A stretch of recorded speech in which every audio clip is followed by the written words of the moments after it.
Hey guys, a special treat for you all today as we're joined by punditry royalty. Not only has he won over 250 Premiership caps for Leicester and Harlequins, but he has over 50 England caps and went on 3 Lions tours. He was an integral part of the 2003 Rugby World Cup winning squad. It is of course none other than Will Greenwood. Thank you for joining us. How are you? I'm great. So I work in TV now, and I'm going to ask you to do that again. I'm going to ask you to not do it with your notes. I'm going to ask you to trust that you know enough about me to be able to do it, to deliver it in a manner. So I would say, ladies and gentlemen, welcome to Freddie Hanbury. Just recently left Eton College. He's starting at Exeter on Sunday. He's the king of podcasts. He's joined by his mate, Matty Mitchell, also left Eton, heading to Brown, an American university, coming up soon. Here we go. Let's rock and roll. So you've got enough information about me. I want you to be less wooden. I want you to come at it hard. And I want you to give me a little bit of you, Freddie. That was too stilted. That was too red. Go. Okay. Morning, ladies and gents. Glad to be back with you again. It's me and Matt here. We're joined today by someone with over 250 Premiership caps. He went on 3 Lions tours and was, of course, part of that 2003 winning Rugby World Cup squad. He's, of course, Will Greenwood. Thank you for joining us. Perfect. Much better. That people will never know what you've left out. That's the key. So you might have thought, oh, I left out a couple of bits there. But that's the thing. Learn your stuff. Learn it in advance. Get it prepped. Bam, bam. I sound like your teacher. You just left school and here you go. You're getting a lambda lesson from me. Sorry, Matt, right, your turn. You've now got to do the same intro without the notes, but you were obviously listening, so you can go for it. Go. Ladies and gentlemen, welcome back to our second last episode of the Tap and Go. Here we have punditry royalty, 250 appearances in the Premiership, played on 3 Lions tours, and obviously part of that famous 2003 winning side. Welcome, Will Greenwood. Beautiful. Nice one, fellas. You can cut that out if you don't want to use it. We can start again, but go for it. So obviously the Premiership's restarted in recent weeks. How have you found that as watching on? Really enjoyed it, man. It's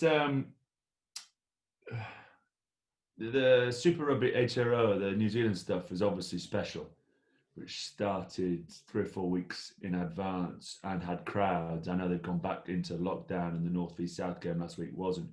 That was special, and it sort of whet the appetite for us to get back out on the field. I've really enjoyed, on occasion, coming back in from work or I came back in from training on Tuesday night. I trained at my local rugby club, Maidenhead, and flipped on the telly, and there was Bristol playing. I was like, oh, it's a nice touch. So it's lovely. So we've been treated to some midweek games as well. So that's the huge positives. The Premiership have got together, sorted their COVID policy out, got players back out on the field. No positive tests have been, or very few positive tests have been coming through.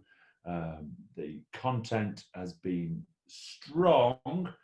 The one caveat would be that we sort of have a breakaway Premiership. So there was a time when we weren't sure about the top 6. We certainly know who top 5 are now, and it's a scrap for 6th place. It just meant that, I mean, Leicester, Worcester actually have tried, and Irish have had a go, but some of the scores have been really skewed. You know, just this last midweek section, there were 5 bonus point wins, and it just doesn't normally happen. So I understand health and safety. You're only allowed to play 180 minutes in a 3-game block if it's 3 games within a week. There needs to be a huge amount of rotation. It's my sort of concluding point there would be great quality. Loved having it back out there, but I wouldn't want this to be the norm, because after a while, watching a team win by 47 points every time you turn the telly on isn't a great deal of fun. We recently saw Owen Farrell's tackle on Charlie Atkinson, which resulted in a 5-game ban. What were your thoughts on this? So, really interesting, this one. I mean, it's opened up so many topics of debate. There was a really interesting article from Austin Healy in the Telegraph yesterday. And yesterday, for those who aren't who are listening on to the pod in about a week's time, yesterday was the 10th of September. sort of 4 or 5 days after Owen had made the tackle. And he was going, it sort of highlighted some fault lines in the disciplinary process. Why, to use his words, I think, why have you helped an old granny across the road last week? Do you have mitigating circumstances towards your ban length? A high tackle is a high tackle. Why is Eddie Jones writing the reference? Of course he's going to write a good reference. You guys get good references from your schools before you go to Brown or before you go to Exeter. You'd rather hope your tutor isn't going to say Freddie's an absolute numpty. I wouldn't take him unless he was the last bloke on earth. So you're going to get skews there. What is fair about the system is just because Owen is perceived to be a regular high tackler, he's never been sent off before. And I think he may have had sort of one yellow card. So you can't have a perception that he tackles high. So that's outside the arena of his actual decapitation of Charlie Atkinson. I mean, it was, I think, clumsy at best would be the best way to describe it. I don't need to go through the minutiae of how he got to 5 games. It should have been 10 weeks, but because of COVID, there's 3 games in a week. You cut it down to 5 weeks, but actually 5 weeks is more than 5 games. The key is he's missing for the European quarters against Leinster. He'll miss the semis if they win, but he will be back for the European final back end of October, and more importantly for England, which is why Eddie Jones probably wrote him a reference, is he'll be back for the Barbarians game, which he probably wouldn't play in, but in England, Italy, and the Festival of Rugby that's taking place at Twickenham. I think he's fortunate enough to.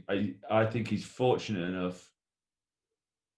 I think he is fortunate to get 5 games, and I agree with Austin. You've got to view the tackle independently of your charity work. Yeah, I think that's probably quite a common view as well. So obviously you mentioned the Barbarians game there coming up in the late autumn. Obviously Charlie Atkinson is probably a few years away still, but he's such a promising young talent. Do you think there are any other young talents who deserve potentially knocking on the door of an England debut? Oh, yeah. Yeah, I was picking a team yesterday. A team of kids that could, the backline could be Varney at Gloucester, Umanga from Wasps, 9-10 combo.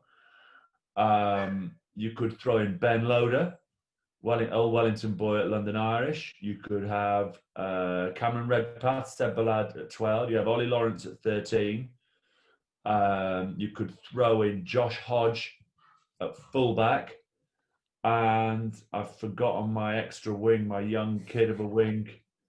Down there. But that gives you an idea. You could have a back row of Alfie Barberi, who I think was a Bloxham. I think it's Bloxham boy. He would play at hooker, which is his normal position. You could have Jack and Tom Willis. Ben Curry's still a kid. Donald from London Irish. I hope you're getting the idea. There's a whole hat full of uncapped 20 to 21-year-olds who would be outstanding. I mean, it would be great to have a North v South, a possibles v probables, which is what we used to do in the old days.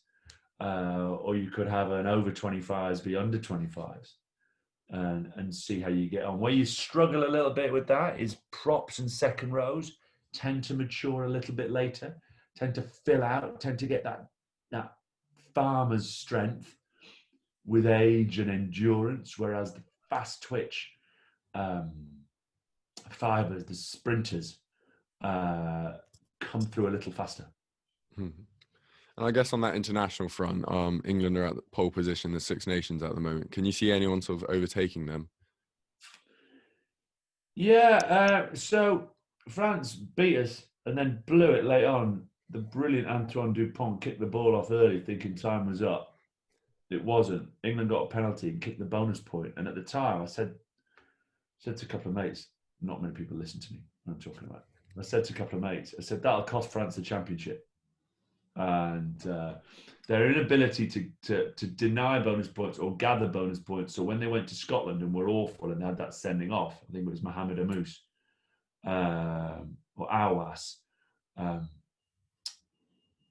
they didn't come away with anything. They folded a little bit. I know they got a new coaching regime, Fabien Gaultier and co, and Rafa Ibanez is the manager, and Sean Edwards is involved in defence. They just coughed up and got nothing from that game. So weirdly enough, England will get 5 points against Italy. I haven't got the table in front of me, which I think puts them in the box seat. The danger, weirdly enough, is Ireland, because England are on 13 points, so can only get to 18. I know that. I can't remember what France. I think France are on 12 or might be 13, but can't get to 19. The only team that actually just on the rails that can get to 19, and Leinster are flying, Munster are good. The Pro 14 final is Leinster-Ulster, is Ireland, and they will beat Italy and get 5 points and go to 14. So they'll go into round 5, which I think is it on Halloween? Is it October 31st? Or I think it might be then. By the way, it's Halloween October 31st. I was listening to Capital FM yesterday, or is it November the 1st? It is October 31st. October 31st. You know, Capital Give Me the Cash.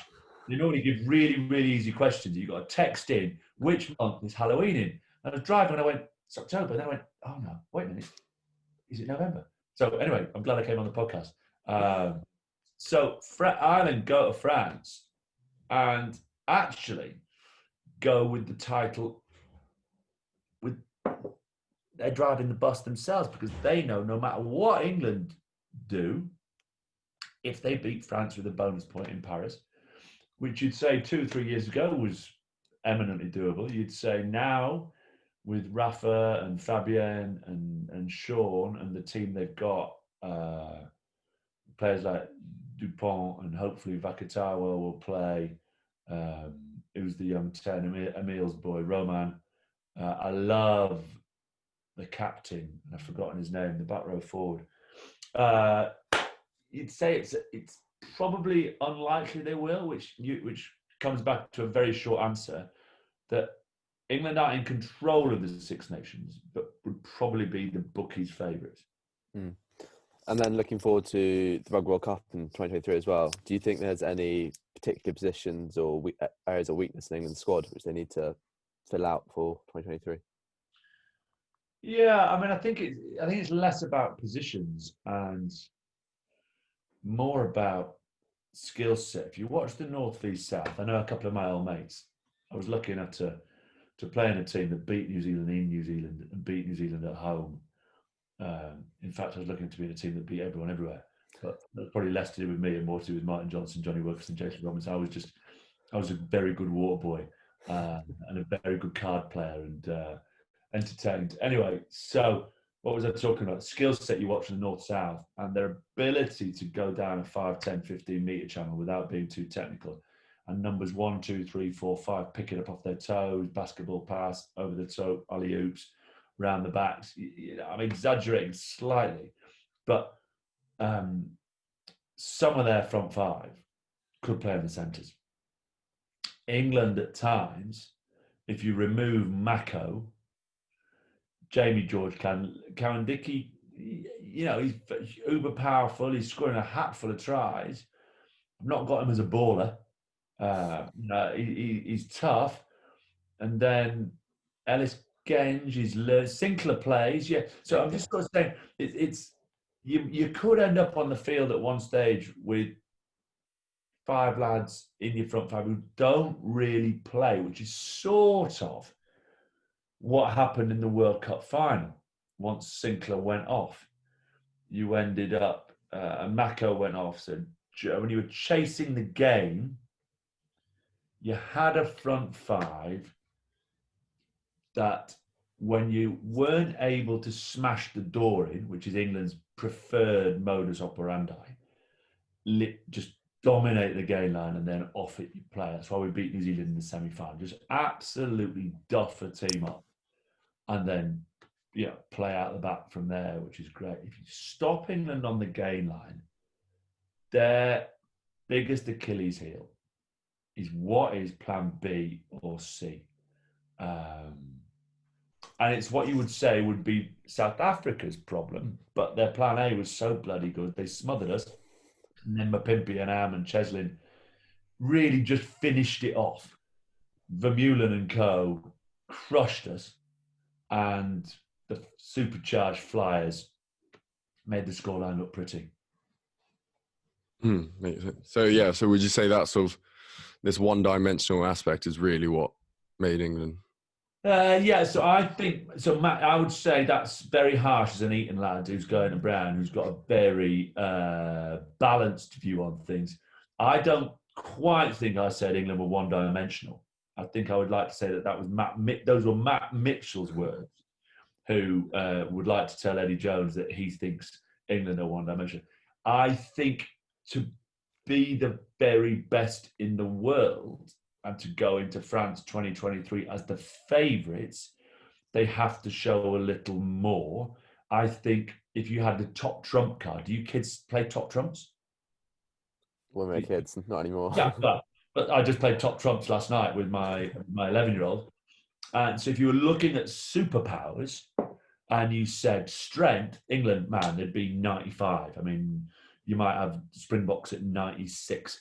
If you had pace across the team, England would be 90. A lot of teams very sharp pace, and it would depend who you had up against you there. You'd probably say the sharp France would be super sharp. The All Blacks are always rapid, especially if you think about the speed of their back row.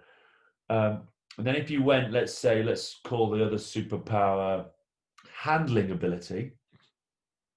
I think across the board, England might come in with a sort of 82, 83, which would be good enough to beat 5 or 6 top-level nations, but maybe on the wrong day get turned over by another side. So hopefully that removes those horrible words which become headlines, England are one-dimensional, from my lips and moved on to Matt Mitchell's lips. And I've given a slightly more nuanced, balanced opinion where England are. So looking forward to 2023, who are you backing? That's a great question. I hesitate, no one likes anyone who blows their, as my friend says, I mean, this is such a dad thing to do. No one likes anyone who blows their own trumpet, but toot toot, I picked South Africa to beat England in the final well before the World Cup last time. So I had a pretty good turnaround there. All my friends will be shouting, but what about the bet you got horribly wrong? Anyway, only good gamblers only tell people about their winning bets. I like France at home, and part of that is muscle memory, muscle pain. They're the only country I never beat away from home. I lost in Paris 3 times by a point. So played 3, lost 3, points difference. Actually, I'll tell a lie, 1, 1 and 2.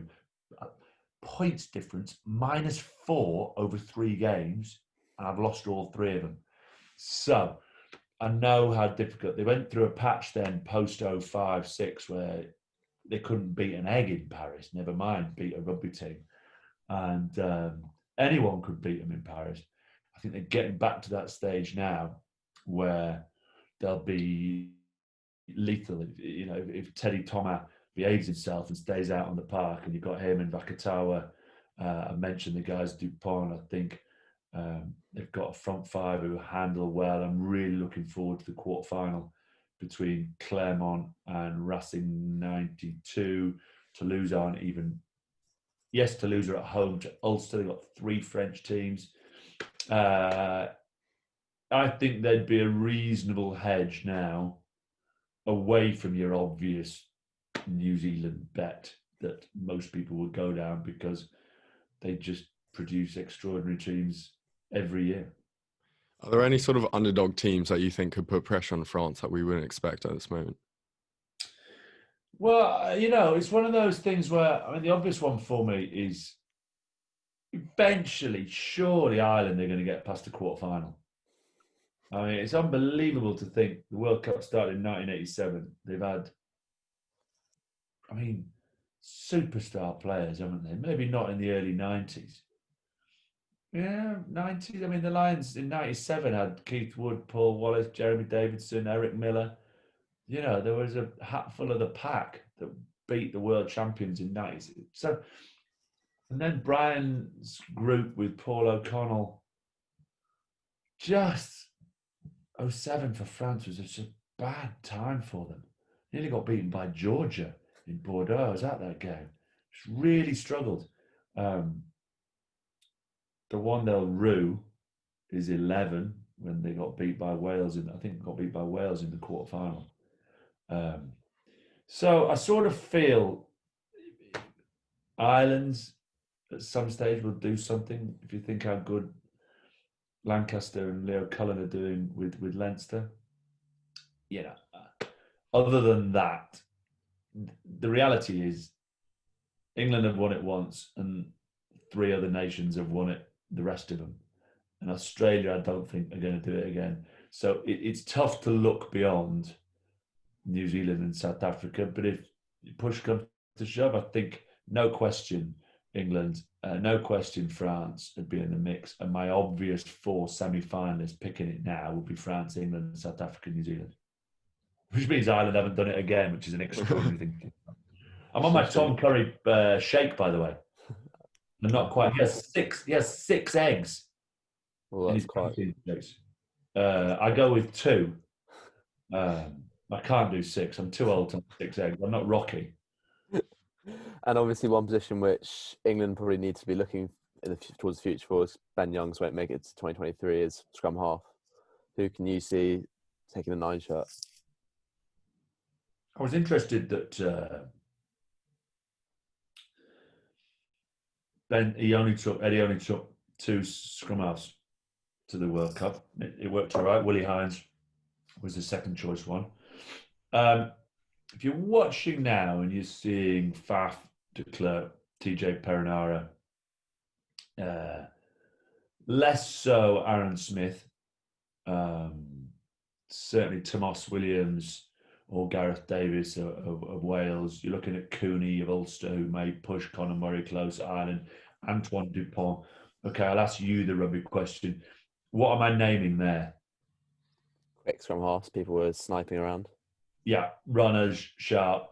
When Ben Youngs first came onto the scene, his first game, I think, for Leicester, they had a game against South Africa, and I was commentating on it umpteen years ago, and he burst around the back of the line out from 50 meters. Sorry, you probably don't talk in yards.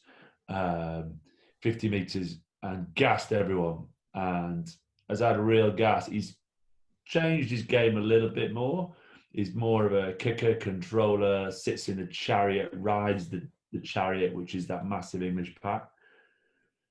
The question mark is, can he still out the blocks go? Because that seems to be the way forward.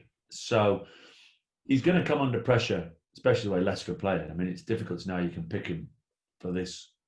He would get picked this October because he's got credit in the bank with Eddie. It's a bit like the back end of Ian Bell's cricket career. You're sort of picking him because he's got 100 tests and he's in it. But he's under pressure. Ben Spencer's playing great, but Eddie took Willie Hines in front of him. Dan Robson's playing outstandingly well. I don't think Harry Randall's there yet. Don't think the kid Varney is there yet. I'm probably missing someone. Maundra extra again. No. So I mean, personally, I'd be giving Spencer a run out. I mean, he hasn't single-handedly changed Bath, but he's part of the reason why Bath are going on a charge at the moment. Makes sense. So I guess talking about your playing career, so you had that moment where... Matt, what's behind the curtain, or is it just the window? Big reveal hasn't been done before. It's just a window. All right, okay. Right, I didn't know if it was like a magician's cupboard or something. So talking about your career as a player, so there was that one scary moment where you had you stopped breathing for a second. What sort of ran through your mind there, and how did that impact your sort of playing career? Not a second, I think it was 17 minutes. Yeah, but you can sort of change 17 minutes into 1 second. Although I didn't stop breathing, I was unconscious for 17. The amazing thing is, right, if you don't remember anything, you got nothing to be scared of. So actually, I mean, 3 days of my life disappeared. I was one second I was playing, and I was playing in Bloemfontein, and the next second I wake up and I'm in Durban, and it's 3 days later, and I'm watching Jerry drop a goal and we're winning a Lions series. So actually, the harder things I came back from were my shoulder. Whilst I was playing, I had 5 shoulder reconstructions. They're the harder ones because you know what it feels like. You know the bad body positions you get yourself into for them to happen, and it takes a little bit of time to get over those and throw yourself back into the physical side. The actual head knock I had, whilst makes a good story and grabs headlines when people thought you died on a rugby field, and it would be inappropriate. Not if that's the wrong word. It would be, you guys are Eton boys, so tell me what the word should be. Is if I'm gathering plaudits for being tough, but in reality I shouldn't be. What am I doing there? Well, put it pretty well. Yeah, so I'm sort of accepting. I can't take the credit for. My point is, I can't take credit for being. What a tough guy! Died on a rugby, because I don't remember anything about it. If you don't remember anything about it, then Putting up a bit of a false front. yeah, absolutely. So, and I think I've always been pretty. I think maybe in the early years I was like, yeah, I'm a tough guy. I came back, and then I look back at it and go, had nothing to do with being tough, because I remember absolutely nothing about it. I was dating my now wife at the time, and she was back in Leicester, and I spoke to her the following morning. I think I got injured. I think it was a Tuesday night. Following morning, Thursday, Friday. Spoke to her Saturday. I think I said when I was now lucid. Is that the right word, lucid? I was now thinking clearly. And I said, I'm so sorry I haven't been in touch. And she goes, what are you talking about? We've spoken for an hour every day. I was like, mm-hmm. So, that's the level of blankness. The only other time I've ever had that was on a stag do in Benidorm for Martin Johnson. But that was for totally other inappropriate reasons, and everyone should always drink responsibly. So one thing I found interesting reading about that was one of the few times in your career where you lined up with a number 12 jersey, not the number 13. Yeah. You could talk us through that superstition. Yeah, I thought when you started that question, I thought I've been reading about that. I was like, who's been telling you about Benidorm? Ben Kay mentioned Benidorm and his Sunday Times magazine, just quickly there. And in the old days, I'll come back to the question, the club champions, which were Leicester at the time, you played the Barbarians as the end of season game at Twickenham. And we came back from Benidorm on the Saturday night. We had 4 days there. Sunday morning, we're in the tunnel at Twickenham. And normally when you're in the tunnel playing against the Barbarians, you look over at the Barbarians and you go, what the heck have you been up to, right? So you can imagine when a Barbarians team, who have also been up to having an enjoyable time in London, look at us and go, what the heck have you been up to? We went 7-0 up, right? Leicester did against the Barbarians, 7-0 up, running on fumes, and we lost 91-7. And they banned the game. They thought it was inappropriate. The club champions not strong enough to play the Barbarians. It had nothing to do with that. Had nothing to do with not being good enough. We were still in Benidorm. So the number 12 thing is, again, showing age. Here's a quiz for you. Can you remember anything quirky about 2 clubs in particular, and what was on the back of their shirts in the amateur days? Not a clue. Leicester Tigers. What did they have on the back of their shirts? They had letters, not numbers. So the front row were the ABC club: Rowntree, Gockrell, Garforth. I was letter M at Leicester, so they had letters, which was great. Bath did not have the number 13. They were numbered 1 to 16. Their fullback was 16, and their centres, de Glanville and Guscott, the most obvious 2, were 12 and 14. So my early England career was with the Glanville and Guscott at different times in different games. Neither of them would wear the 13 jersey. So I wore the 13 jersey. Once you've got an England shirt, it's sort of out of your dead grasp. Does someone take it? So as I became 10 cap, a 15 cap player, even though I was an inside centre more often than not, although I could get tricky here and say when I played with Cat, I was actually outside centre. When I played with Tyndall, I was inside centre. I just got used to wearing that 13 jersey. There's nothing more sinister than that. Makes sense. So I think one of the funniest stories in World Rugby is when Sir Clive was going through his team in 1999, and I think England were going to play New Zealand, and he compares each player with the opposition and says, "I'd rather have my player than them." And it came to Austin Healey, and then you said, "With all due respect, I think I'd rather have Jonah Lomu than Austin." Could you sort of talk about your relationship with Clive and sort of and the team, and sort of, I guess, what prompted you to make that comment? Yeah, I think in those days. So technically speaking, I think it was Jason Leonard who said it. But I think Clive would go if he said that, Jason would have him. Whereas he knows he can pin everything on me, and Montgomery Burns here isn't going to come looking for retribution. Yeah, it was.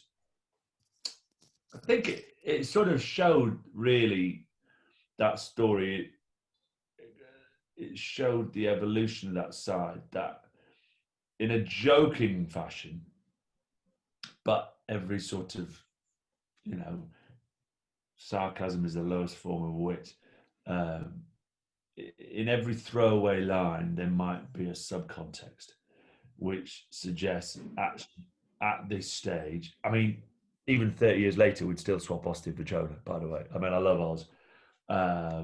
But it just showed that you were thinking about who the opposition had rather than looking around your change room going, oh my God, we'll never lose a game. Look who's over there. And then by the time 03 came around, Ben Cohen's the greatest winger I ever played with. People are like, what are you talking about? People don't even remember who Ben Cohen is. I mean, honestly, what a player. And then you got me on Josh Lucy, who won everything. I've not even mentioned Jason Robinson, who, by the way, was redonkulously good. And I go through it like that. And the article I wrote after the World Cup this time created some debate, and it was a sort of lead. It wasn't clickbait question or statement, but my view was not one player from the 2019 World Cup would get in the 2003 World Cup team. People are like, what are you talking about? Look at Billy and look at Marrow. I'm going, yeah, right. But ask this lot, ask the 2019 lot the same question. And they would go, not one player from 2003 would get in our team. And you'd be like, what are you talking about? You got Johnny Wilkinson, you got Martin Johnson, you got to have Martin Osborne Johnson, you got to have, you got to have them. And it's actually not about the skill level. It's about the history, the fabric of your team, the growth, the defeats, the victories, the family, the off-field stuff that you go through is way more important. So to go back to the question, the relationship, Clive gave me my first cap and he took me on a Lions tour in 05 and dubious, but I was delighted to accept. Actually, the midweek team were all right in amongst the car crash that went on the Saturdays. Amazing relationship with him. Looked after us, treated us like adults, dragged rugby into the 21st century, allowed me to be the best version of myself, didn't pick me and lambast me and shout at me for what I couldn't do, told the coaches to polish and help me the areas that I couldn't play, but then said, but I'm picking you to do this, and I don't want you to ever stop doing what you do, which is to play heads up, to not worry about whether it's 79 minutes or 1 minute on the clock, to not worry about what the scoreboard says. just to play the defensive setup you see in front of you with the cards you've got, i.e. the players around you. Because if it's on, it's on. It doesn't matter who you're playing against or what score it is. And that was the great joy of being in that team. Yeah, well, Will, thank you very much. Just quickly before we end, we've got one question which we've asked every single one of our guests at the start. Give me a clue who your other guests have been, Freddie. Some of our other guests, so we've had Jamie Heaslip, Ugo Monnier, we've had Sir Clive, who you were talking about. Yeah. To name a few. But so we asked them what their favourite moment in their career was. So we were wondering what yours was. My mum would say winning the Maltese under 11 sevens. Huge. Also, As a 9-year-old, scored a hat trick. She said I should have walked from the pitch there and then. I'm going to go Durham University. We won away in Cardiff with a pub team, Cardiff Uni. We won a pub team in 1992, and the 8-hour bus trip back to Durham, having beaten Cardiff, is probably the greatest 10 hours of my life. The 2-hour game and the 8-hour bus trip. Special times. They're all still my best friends. My best friends have come from my uni stuff. And I've always played that it doesn't matter whether it's a World Cup. I mean, last year, Maidenhead, we were 20 points down to Exmouth. We came back and won by 40. And that's like a Division 3, National 3. You know what? I love sport. I love the game. I love playing. I love competing. But Durham. Perfect, thank you. Durham was the best. Well, Will, thank you very much for taking time out to come on our podcast. It was fascinating to hear about your thoughts and opinions on rugby at the moment and where you see rugby going in the future, and I guess hearing the stories of when you were playing, which were equally as good. So thank you very much. No, my absolute pleasure. And Freddie, go crush Exeter. Matt, kill it at Browns. I cannot speak highly enough for my 3 years at Durham. I failed to get into Cambridge. It was the best thing that ever happened. And you'll smash it. So and look, Freddie, look out for Austin Healy, because he's just dropped his daughter off today, and maybe you can get him on the pod, and he can speak even more rubbish about me again. Perfect. Well, thank you so much. Pleasure, guys. Take it easy. Come on!